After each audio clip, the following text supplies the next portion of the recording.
Every year, millions of Asian women deliberately isolate themselves for 1 whole month after giving birth. This practice is known as postpartum confinement or 坐月子 in Chinese, which translates to sitting the month. Confinement comes with many terms and conditions. Avoid doing this, must drink that. No one is sure which rituals are a must and which are just superstition. Here's where Wiki.sg comes in. But first, let's backtrack 2,000 years into ancient China where it all started. Back then, toilets were located outside of the house. It was extremely inconvenient for new mothers to relieve themselves.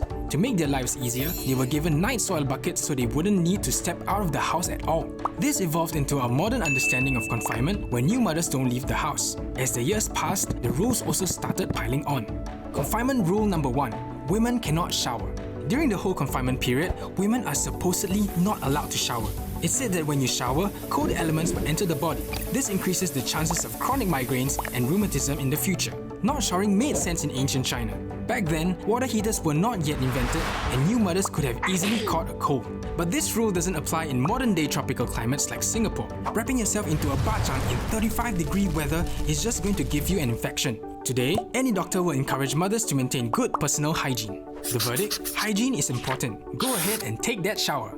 Confinement rule number 2. Women should bind their stomachs. A woman's body goes through so much change over the course of 9 months. After giving birth, some women bind their abdomen in an effort to improve their waistline. Some may laugh at the superficial vanity of this practice, but binding has an important practical purpose.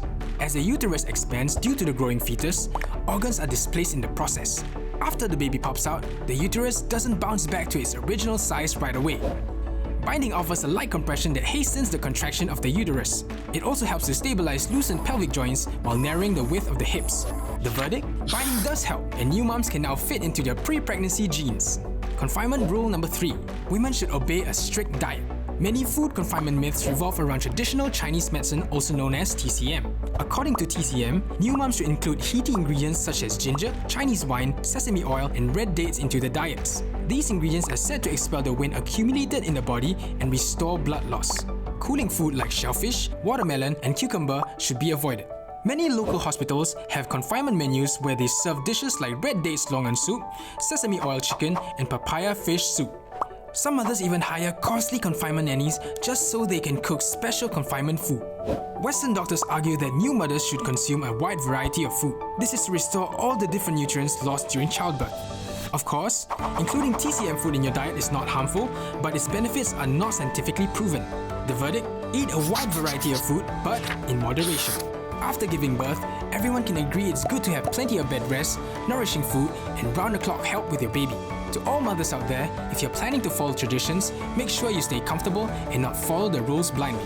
In 2015, a woman in Shanghai died from heat stroke after wrapping herself in blankets during her confinement in order to obey the advice of her elders.